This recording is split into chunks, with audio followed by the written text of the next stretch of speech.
Welcome to the deep dive. Today, we're really getting into something hidden but essential, undersea internet cables. Right. And specifically, we're looking at how they might be used potentially by the U.S. for, well, espionage. We're drawing on an Al Jazeera piece here. It's kind of mind-blowing when you think about it, this huge network, this physical thing, making all our digital stuff possible. Exactly.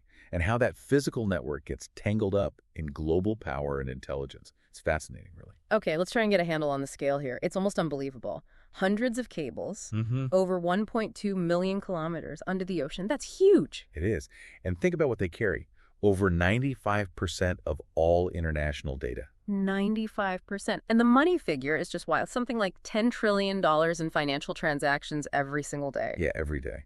It really drives home how critical these are. They're not just pipes for cat videos. They're the absolute foundation of the global digital economy. Right. If they went dark. Yeah. Chaos. Complete chaos. Global commerce, communications, almost everything you do online relies on these underwater lines. So this deep dive, it's not just about, the cool tech. No. We want to understand, based on what we're reading, how they could actually be exploited for spying. Right. The methods, the vulnerabilities. And what that means for everyone, really. Yeah. The bigger picture implications. Precisely. Knowing they exist is one thing. Understanding how their physical nature makes them useful for intelligence gathering, that's the key. And what follows from that in terms of security and geopolitics. Okay, let's picture them. I always imagine like a massive garden hose or something. Yeah, a lot of people do.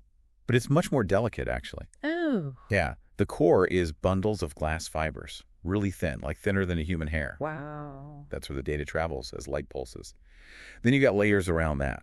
Right. Plastics for insulation, waterproofing, and often steel wires, for strength against the ocean pressure and stuff. And the data just flies through those fibers, right? Almost speed of light. Pretty much. That speed, that low latency, is why they're so vital. For things that need to happen now. Exactly. Like live TV broadcasts or high-speed stock trading where milliseconds count. Or just a decent video call without that annoying delay. Right. Satellites are useful, sure, for remote places maybe, but they just can't match the speed and sheer capacity of fiber for the bulk of global traffic. Too much lag. Too expensive for that volume. Okay, here's something that kind of surprised me from the source material. They're actually pretty reliable, despite sitting on the ocean floor. They are. Surprisingly robust. And what's really interesting is why they fail when they do. Yeah. Over 70% apparently is down to us, humans. You mean like accidents? Yeah, fishing nets dragging across them, ships dropping anchors where they shouldn't. Yeah. That kind of thing. Not giant squids or earthquakes. Much less often, yeah. Yeah. It's mostly human activity that causes breaks. Okay, that reliability is good, but it brings us to a key point, where they are. They cross vast oceans, sure, but they have to come ashore somewhere, right? And they sometimes funnel through narrow spots. That's a really critical point. They don't just spread out randomly. They converge at landing stations on coasts. And yes, they often follow specific undersea routes, sometimes through relatively shallow straits or channels. These sort of bottlenecks. Exactly. Choke points. Useful for routing, but it also concentrates the infrastructure. Makes those points potentially more vulnerable. Vulnerable to monitoring or even worse. Both are possibilities, theoretically. If you can access a point where a lot of data flows through, that's obviously valuable. And given the sheer amount of everything flowing through them, emails, financial data, diplomatic chatter, you can see why intelligence agencies would be very, very interested. Oh, absolutely. It's potentially a massive fire hose of global information. Diplomatic messages, business deals, personal stuff, military comms, maybe. Accessing that stream could offer huge intelligence advantages. Yeah, insights into almost anything. Which is why securing these cables is such a major national security and geopolitical issue. And this isn't some new 21st century idea, is it? The source mentioned tapping cables goes way back. Right back to the Cold War. Operation Ivy Bells is the classic example. That was the U.S. tapping Soviet cables. Reportedly, yes.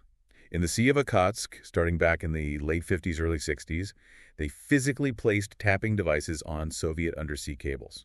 Wow. So this has been on the strategic radar for a long, long time. Definitely. It shows the long-standing interest in exploiting this specific type of infrastructure. It wasn't just theory. It happened. And if they could do that back then with the technology they had. Imagine now, quieter submarines, more sophisticated remotely operated vehicles, better processing. Yeah. It suggests the potential capabilities today are probably, well, significantly more advanced. It's logical to assume so. The ability to potentially access these cables, perhaps covertly in international waters, is likely far greater than it was decades ago. It really makes you think about digital security in a different way. And you can imagine the fallout if this kind of thing comes to light. Finding out your nation's data is being siphoned off. That doesn't exactly build friendships. Not at all. It fuels mistrust, creates diplomatic incidents, erodes international relationships, big time. Leads to accusations, tensions. Absolutely. It's a major source of friction. There's always this tension between, perceived national security needs and maintaining global trust and stability. And are countries reacting? Are they trying to make their cables safer? Yes, definitely. There's a growing awareness of this dependency and the risks. Yeah. So more focus on security, monitoring cable routes more closely, and also strategically building new routes. The article mentions Brazil, for example, potentially building cables to bypass traditional routes, maybe partly as a response to concerns about U.S. surveillance. Interesting. So control over these routes is becoming part of the geopolitical game board? Very much so. It's digital territory, in a way. And now, throwing another layer of complexity in here, it's not just governments anymore.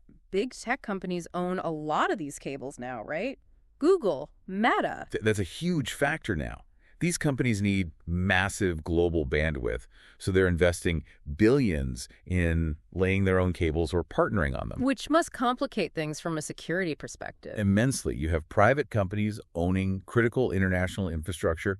It raises all sorts of questions about government access, data privacy, whose rules apply where, potential conflicts between corporate interests and national security. It really blurs the lines. So, looking forward, protecting this massive network, what are the big hurdles? Well, just the sheer scale is one. How do you effectively monitor millions of kilometers of cable on the deep ocean floor? It's incredibly difficult logistically. Yeah, I can't put a guard post every mile. Exactly. And then there's the legal side. As the source material kind of hints, the rules for the high seas, for deep sea activities around these cables, they're not always crystal clear. A bit of a gray area. A significant gray area, legally speaking, which makes it harder to set clear international norms or enforce accountability. Which really seems to point towards needing more international cooperation, some clearer rules of the road. Without a doubt. Given how reliant we all are on this network, there's a growing urgency for better international agreements and cooperation to protect it from all kinds of threats, not just espionage, but also accidental damage or even sabotage. And the Al Jazeera piece highlights that this isn't just a Western concern. There's growing awareness in places like the Arab world, too. Yes, a recognition of the strategic importance of these cables for their own regions and the need for more investment in deploying and securing them locally. Okay, so let's wrap this up. The big takeaway seems to be these undersea cables, mostly out of sight, out of mind, are actually the absolute bedrock of our connected world, critical for everything. Absolutely essential. Which makes them vital infrastructure, but also, as our source suggests, a potential target, a key area for intelligence gathering and international power plays. Precisely. They're not just tech. They're strategic assets in a very real geopolitical landscape. So here's something for you, the listener, to think about. As we weave our lives ever more tightly into this global digital fabric, this underwater network, how do we square that?